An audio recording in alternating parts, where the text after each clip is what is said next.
The customs officer slid a sheet of paper across the desk toward me, and my whole body went numb instantly. My hands started shaking before I even read it properly. There it was, my full name, Elise Harper, listed as deceased on an official death certificate. Seeing my own name attached to the word dead felt like stepping into a nightmare I couldn't wake from no matter how hard I tried. My breath caught in my throat, and I couldn't seem to release it. I gasped for air like I was drowning in water.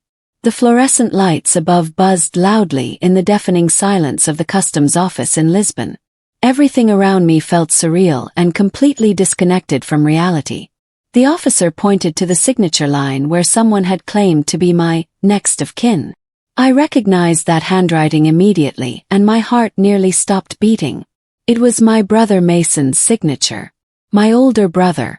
The one I had trusted with my life completely. The one I'd always looked up to since childhood. The one who'd helped me move into my first apartment 3 years ago in the city. The one who'd taught me how to drive when I was 16 years old in the parking lot.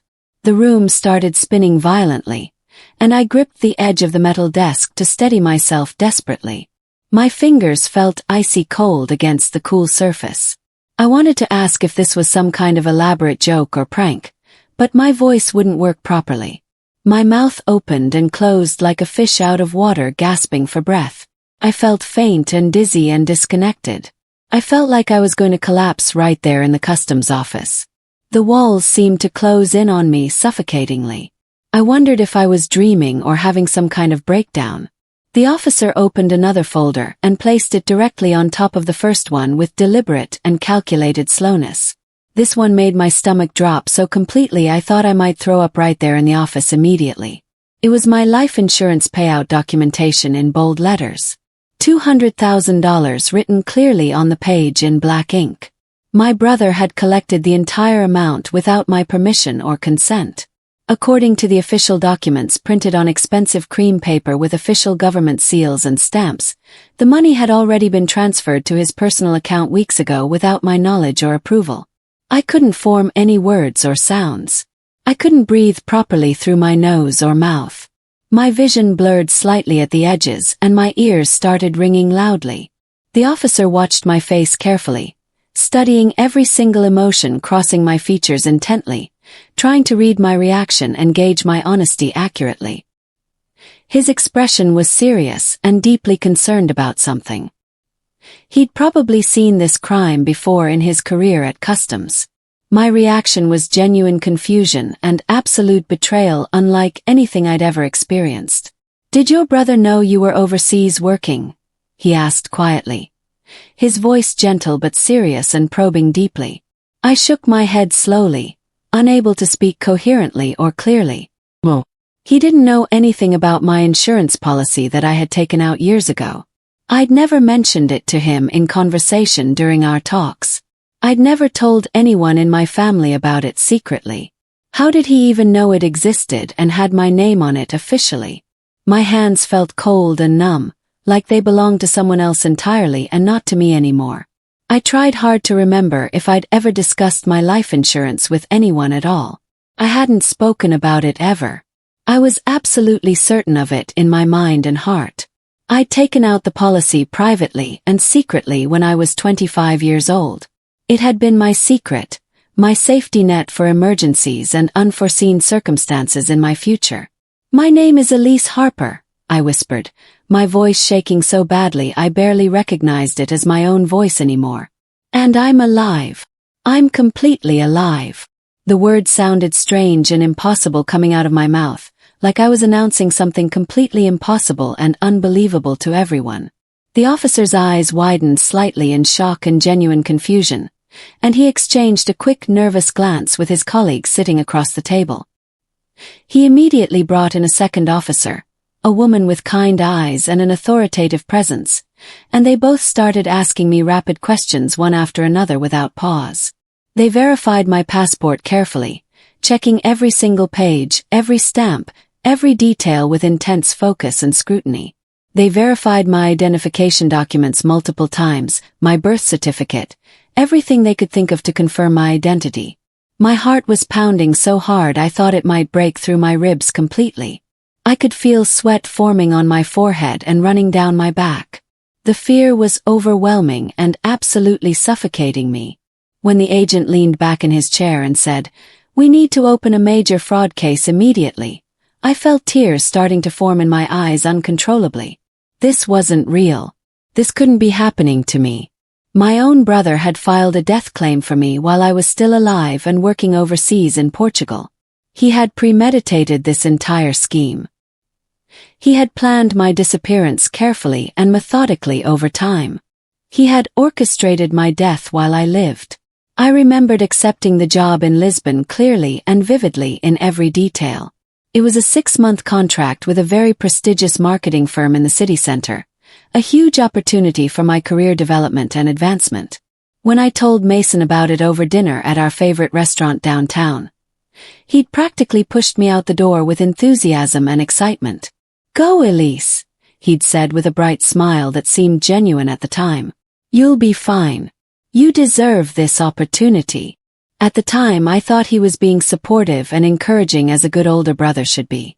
He seemed so genuinely happy for me, genuinely proud of my achievement. We'd always been close growing up, or at least I thought we had been.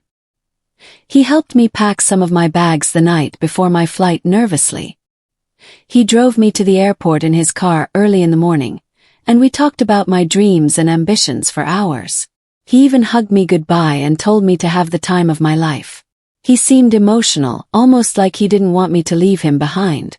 Now, looking back at it all carefully, everything felt suspicious and calculated in a sinister way. His enthusiasm suddenly seemed fake and rehearsed like an actor. His encouragement seemed like it had a hidden purpose underneath the surface. His last words echoed in my head like a warning I should have recognized immediately. "Go, Elise. You'll be fine over there. I'll take care of things here while you're away." That phrase haunted me now with terrible and undeniable clarity. While I was working hard in Lisbon on the marketing campaigns for my company every day, I started noticing something very odd and deeply unsettling. Mason stopped answering my calls and texts completely without any explanation or excuse. At first, I figured he was just busy with his own work and responsibilities at his job. But then my mom sent me a strange and cryptic text message that made me confused and worried about what was happening at home. "We're handling things here, honey." Handling what? I didn't ask for anyone to handle anything for me. I was managing my own life fine on my own. My confusion grew even stronger and more intense when my dad suddenly unfollowed me on social media without warning or explanation of any kind. That had never happened before in my entire life. He followed everyone in our family faithfully and regularly without fail. I felt a weird and ominous chill run down my spine. Something was seriously wrong at home, but nobody was telling me what it was. I kept calling Mason repeatedly, but he never picked up the phone when I called. When I finally reached my mom after many attempts and persistence, she said everything was completely fine and told me not to worry about anything back home. But her voice sounded completely different from normal. Strained, afraid, wrong in a way I couldn't quite identify or understand. I knew my mother's voice like I knew my own heartbeat. Something was very wrong indeed. The customs officer explained in detail that Mason had reported me dead in a terrible car accident overseas in Portugal on a specific date last month. He showed me the vehicle identification number from the accident report that he'd filed with authorities. I went completely pale when I read it carefully and my legs almost gave out. That VIN belonged to a car I'd sold 3 years ago to a friend from college named Victor. A car I hadn't owned or driven in forever and would never drive again. Mason had used a completely fake accident report with a car that wasn't even mine anymore. The whole story was completely made up and fabricated. They showed me the insurance claim he'd filed officially, the death certificate he'd somehow obtained illegally through forged documents and signatures, and the witness statement from someone claiming to have seen the accident firsthand. Everything was forged meticulously. Every single document was fake and fraudulent. The signatures were forged with extreme care and precision. The dates were completely wrong and inconsistent. The location details didn't match reality or geography. The officer watched my face carefully and asked, Do you want to pursue criminal charges against your brother? I couldn't answer at first. My mind was racing so fast I couldn't think clearly about anything. The implications were staggering and terrifying beyond words. I made the hardest decision of my entire life right there in that customs office. I told the customs officers I would cooperate fully with their investigation, but I wanted to stay dead for now. The agent looked at me like I was completely crazy, but I explained my plan carefully and thoroughly to him. If Mason thought I was still dead, he might make a mistake. He might get careless and overconfident about what he'd done. He might reveal more about what he'd done and why he did it. He might contact people who could give evidence against him in court. He might get comfortable and slip up and make errors. He might incriminate himself further. The officer nodded slowly and said, "Don't contact anyone, especially your family. Not yet. Give us time to investigate thoroughly." So I agreed reluctantly to their plan. I became a ghost in my own life. I had a temporary apartment arranged through the investigation team in a different city away from my family. I couldn't call my family members. I couldn't go home to my apartment. I couldn't let anyone know I was alive and well. The weight of that silence crushed me every single day. I couldn't talk to my friends. I couldn't explain where I was or why I disappeared. I was completely isolated and alone with my thoughts and fears and uncertainty.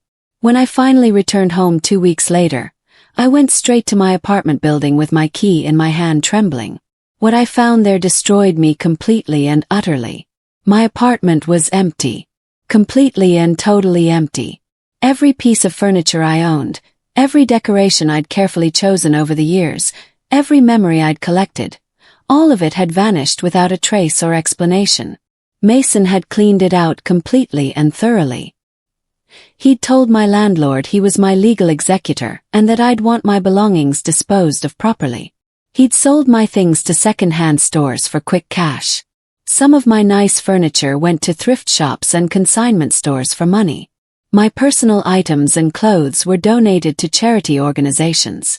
He'd erased my physical life from my own apartment completely. I stood in those empty rooms and felt the walls closing in on me. Standing on the bare floor, I felt like I was disappearing too. I sat on the hardwood floor and cried for hours until my eyes burned and ached. The landlord felt terrible about it and apologized repeatedly. She told me she'd asked Mason for proof, but he'd shown her some legal document she couldn't verify or authenticate. She was sorry and offered to let me stay rent-free for a month to make up for it. I used a burner phone that the investigators gave me to text my mom, pretending to be someone helping with my estate matters. I wanted to see how much she knew about what Mason had done and how involved she was. She replied instantly to my message without hesitation. Mason did what he had to do. My heart shattered into a million pieces immediately. She knew. She knew something was wrong, and she was defending him anyway without question. Then she sent another message that made everything worse and more devastating. It's better this way, honey. Better what way? Better that I was dead. Better that my brother stole from me. Better that I lost everything I'd worked for. Better that I disappeared forever. The woman who gave birth to me, who raised me, was saying it was better that I was gone from the world. I sat alone in my temporary apartment and cried harder than I'd ever cried in my entire life. My own mother had chosen Mason over me completely without hesitation. She'd known about the money. She'd benefited from it personally for years. She was complicit in my murder, or what would have been my murder if I hadn't been overseas working. I felt completely abandoned and betrayed by the one person who should have loved me unconditionally and forever. I had sacrificed so much for this family, and this was how they repaid me. I thought about all the times I'd helped them, all the times I'd been there for them when they needed me. Now when I needed them most, they'd chosen money over me. The betrayal cut deeper than any physical wound could. I sat across from the insurance company agent in a small conference room with cold gray walls and a table between us. He explained everything that had happened with my policy methodically and carefully over an hour.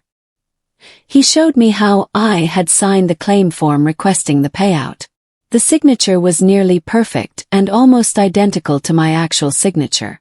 It was scary how similar it looked to the real thing. The agent said, "Only someone who practiced this extensively could forge it so well." He was absolutely right about this. Mason must have spent hours and hours copying my signature. He must have studied exactly how I write, the angle of my letters, the pressure of the pen on paper, the slant of my words. He'd practiced until he could replicate it perfectly. He'd planned this carefully and methodically over weeks and weeks. The agent told me they'd caught the fraud because the signature was too perfect. Real signatures have natural variations and imperfections in them, little quirks and wobbles. His copy was too consistent and uniform. That perfection was what gave him away ultimately. I felt sick knowing how long he must have planned this elaborate scheme. He'd been planning this for months, maybe longer than that. The witness who'd confirmed my death was my brother's girlfriend, Natasha. They'd been dating for about a year before I went overseas to work. I'd met her a few times at family gatherings and thought she seemed nice enough at the time. But she'd lied for Mason on an official death certificate. She'd actually signed my death certificate as a witness to my supposed death. When I looked at her statement, I recognized her handwriting from a birthday card she'd sent me last year. It was definitely her handwriting without question. She'd helped him commit federal fraud. The investigators told me, "Let them keep digging. Your girlfriend's involvement makes this case even stronger for prosecution." They were absolutely right about that analysis. Having Natasha involved meant there were more people to interview, more evidence to uncover, more ways to prove Mason had planned this entire scheme with help from someone close to him. She was the weakest link in the chain. She'd cave under pressure, and they knew it. They would use her testimony against Mason.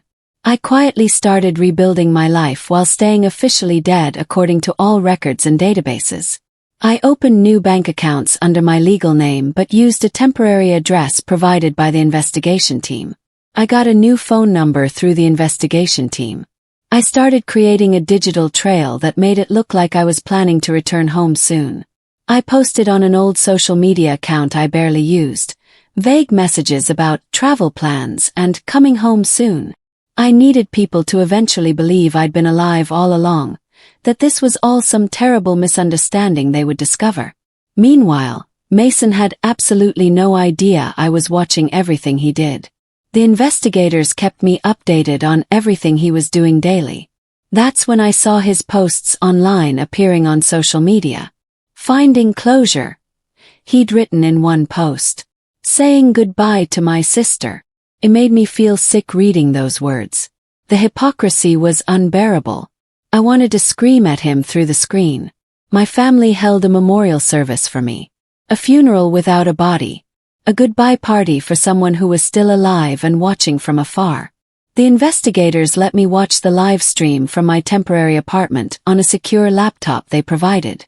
I saw my mom in the front row, crying real tears of grief. My dad was there too, looking completely devastated and heartbroken. And then Mason stood up slowly from his seat. He walked to the front of the room and gave a speech about my life. He talked about my beautiful soul and my bright future that was taken away. He cried real tears. He actually cried in front of everyone gathered there. He was the best actor I'd ever seen in my entire life. Listening to him talk about me like I was already a memory made me feel like I was losing my mind completely. "She'd want us to move on," he said to the crowd gathered there. The hypocrisy was absolutely suffocating. I had to mute the live stream. I couldn't listen anymore. I couldn't watch him accept sympathy for my supposed death. The investigators traced every single dollar of the $200,000 with precision and detail. Part of it went straight into Mason's personal bank account where he was keeping it safe. But part of it went to another account entirely. An account that was shared with my mother. My mom had actually benefited from my death. She'd known. She'd definitely known what was happening. The investigators told me this very quietly, watching my reaction carefully. I felt like I couldn't breathe properly. This wasn't just about Mason betraying me. This was about my entire family deciding I was worth more dead than alive. They'd made a deal with each other. Mason would collect the insurance money, and they'd split it between them. My betrayal wasn't just from my brother. Came from the people who'd raised me and loved me, or so I thought. The documents showed my mom received $75,000. My father received $25,000 for his cooperation. The investigators discovered an old will in our family's legal documents stored in a safe at my parents' house. It was from 5 years ago when I was feeling serious about my future and my investments. I'd named myself as the primary beneficiary of the family home. My parents had their names as secondary beneficiaries, but the house was supposed to be mine eventually. Mason had apparently discovered this will somehow. While I was supposedly dead and gone, he'd tried to override it completely. He'd been working with a lawyer to change the deed without anyone knowing. He wanted the house for himself. If my death had stuck, I wouldn't have inherited anything. Instead, my estate would have gone through probate, and Mason would have fought for control of the family property. He'd planned this so carefully and methodically. He wanted my insurance money and my house. He wanted everything I had. He wanted my entire life erased and replaced with his version. I started collecting every piece of evidence systematically with help from investigators. Every forged document, every lie, every financial transaction. My team of investigators helped me build an airtight case against my brother. But then they discovered something else completely that shocked everyone involved. Mason had even applied to have my student loans forgiven due to my death. Student loans forgive automatically when the borrower dies legally. But applying for forgiveness created an official federal record of my supposed death. That triggered serious federal attention. We weren't just dealing with fraud anymore. We were dealing with federal crimes. The government got seriously involved. This was bigger than I'd ever imagined possible. Federal prosecutors were assigned to the case.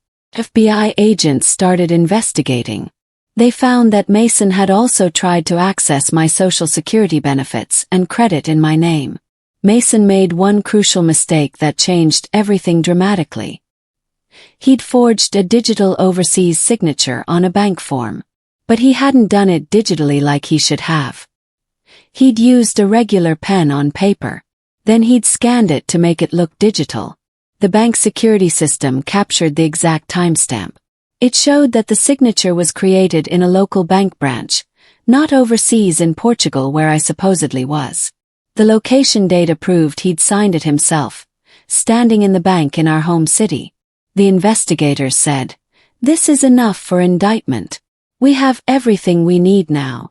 I felt relief and terror at the same time. My brother was going to face real legal consequences. There was no way out for him now. The evidence was overwhelming and undeniable. Going back to work was absolutely surreal and shocking to everyone there. I'd been dead for 2 full months in official records. Nobody at the marketing firm knew I was alive.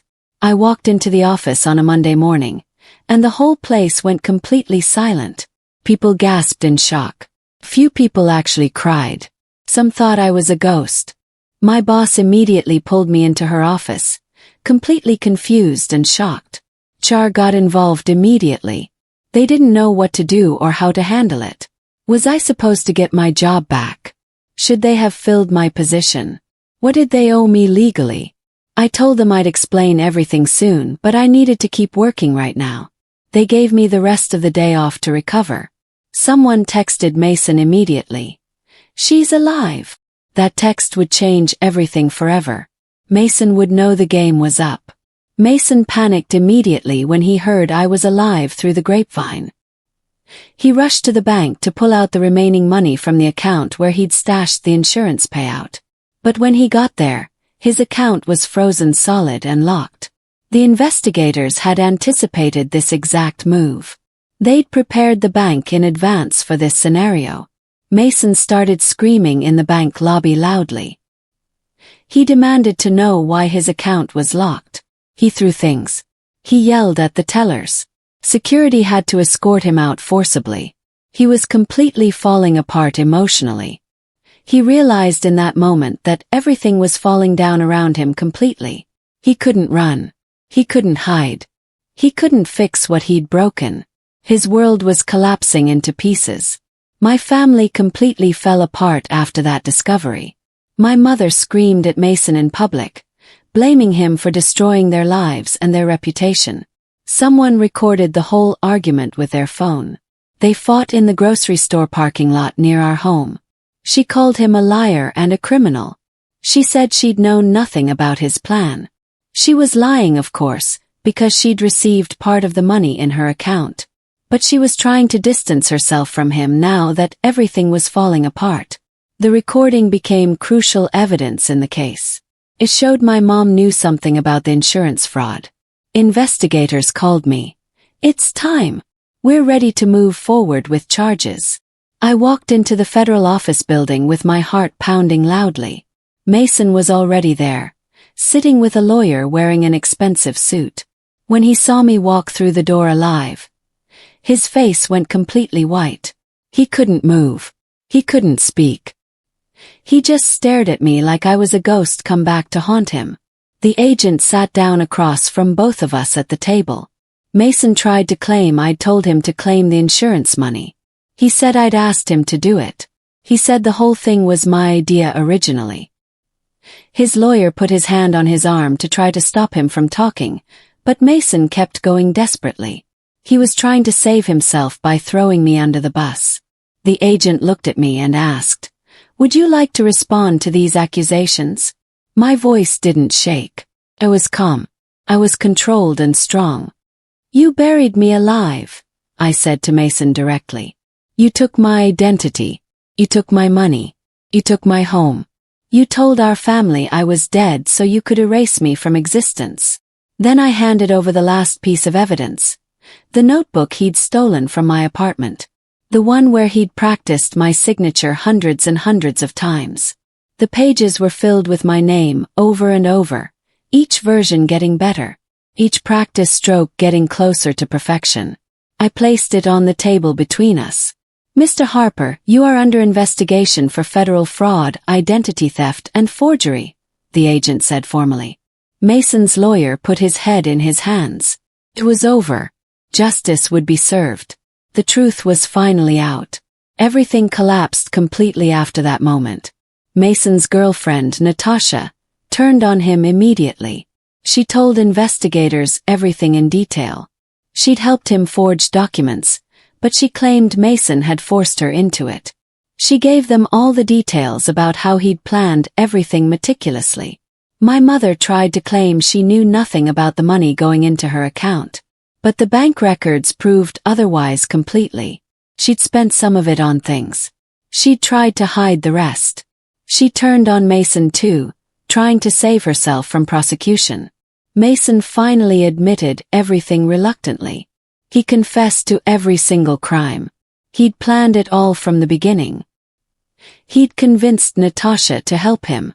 He'd probably told my mom it was a family business situation. Everything unraveled completely and irrevocably. I chose to pursue a civil suit instead of pressing full criminal charges. I wanted to ruin him financially, not send him to prison for years. Let him live with the consequences every single day. He had to repay all $200,000, plus damages and legal fees. Came to almost $300,000 total. He had to declare bankruptcy. He lost his job because of the criminal investigation. He couldn't find work anywhere because his case became public. He had to move back in with my parents, broken. One day he called me. "Elise, please," he begged desperately. "I'm your brother. Can't you forgive me?" I didn't answer. Hung up the phone. There was nothing left to say to him. The family house legally transferred to me after all the legal proceedings were complete. Mason was forced to move out immediately. I stood inside my new home for the first time as the owner. I walked through every room slowly, breathing in the air of my reclaimed life and my newfound freedom. This house was supposed to be mine eventually according to the will I'd written years ago. Now it finally was, much sooner than I'd expected under these circumstances. I thought about everything that had happened to me. My brother had tried to erase me completely from existence. He'd forged documents with my name on them. He'd claimed I was dead and gone forever. He'd taken my money and my future and my identity. But he hadn't broken me or crushed my spirit. Instead, I'd survived this ordeal. Come back stronger. I'd fought back with evidence and truth. Some betrayals try to bury you alive. Mine taught me how to rise above it all and reclaim what was mine. I was alive and breathing. I was home and safe. And I would never let anyone take that away from me again. I'd learned that the strongest people are those who survive their own family's cruelty and emerge stronger than before. I had been given a second chance at life after nearly losing everything. I would make it count every single day. I walked to the window and looked out at the property I now owned. The sun was setting, painting the sky orange and pink. This was my victory. This was my life reclaimed.